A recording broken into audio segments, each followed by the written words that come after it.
Assalamualaikum warahmatullahi wabarakatuh.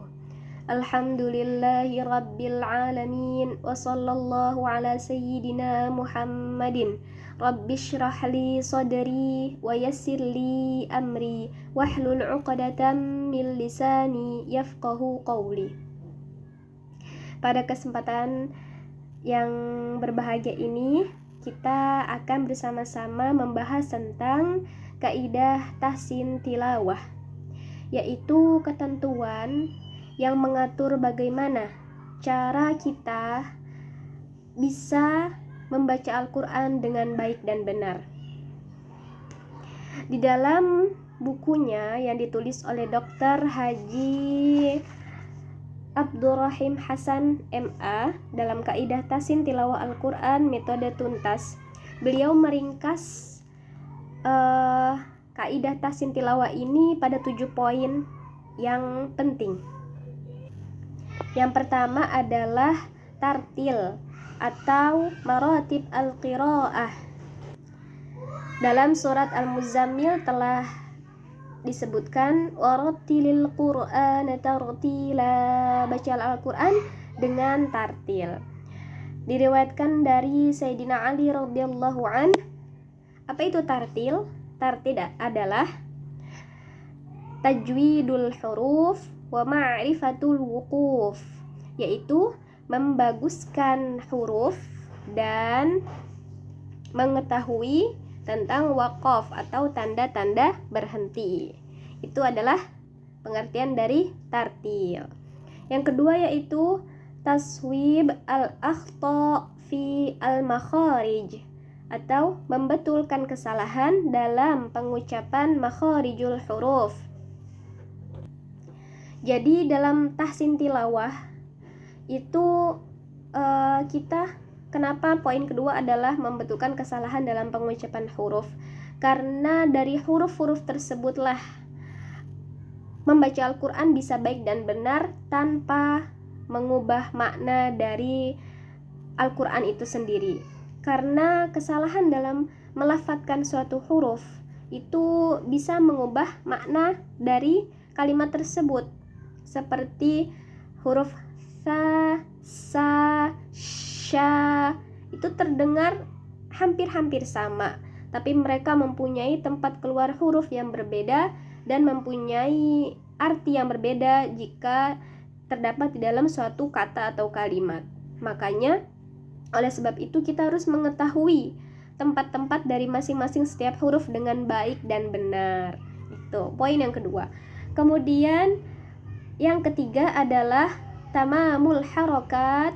Tamam al-harokat yaitu kesempurnaan dalam membaca harokat, dari harokat fathah, dhammah, dan kasroh. Jadi harus sempurna bacanya.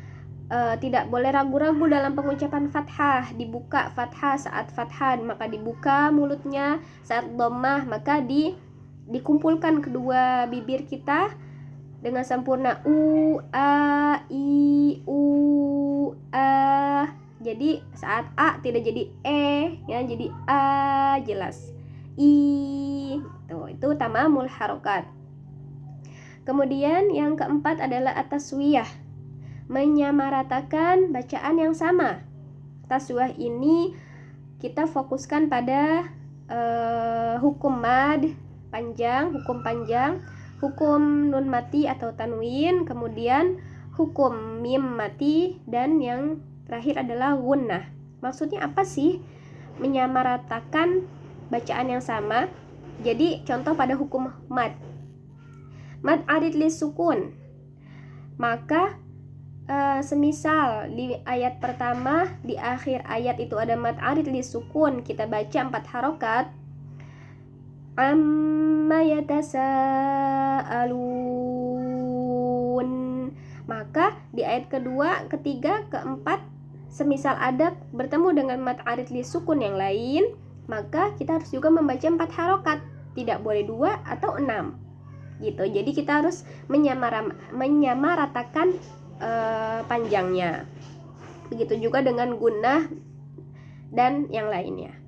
Kemudian ada bacaan gharib atau bacaan yang aneh, yang misal di Al-Quran hanya cuman terdapat satu, seperti imalah Bismillahi majreha wa mursaha. Nah, kita harus pelajari itu apa itu imalah yang ada di ayat tersebut sehingga kita bisa membacanya dengan benar. Kemudian waqaf. Kita harus mengetahui tanda-tanda berhenti dan ibtida dan memulainya sehingga saat berhenti atau saat memulai bacaan tidak mengubah makna dari kalimat tersebut gitu. Jadi kita harus mempelajari itu tanda-tanda berhenti dan ibtida, tanda untuk memulai kembali gitu. Kemudian yang terakhir adalah poin tentang hamzah qata' dan wasal gitu. Jadi yang terakhir adalah poin tentang hamzah. Bagaimana kita mempelajari tentang hamzah ini sehingga saat berhenti di tengah-tengah kita bisa memulainya lagi dengan baik karena kita sudah mengetahui itu adalah hamzah wasal atau hamzah qat'i. Demikian pelajaran yang bisa sama-sama kita pelajari pada pertemuan hari ini. Wallahu a'lam. Wassalamualaikum warahmatullahi wabarakatuh.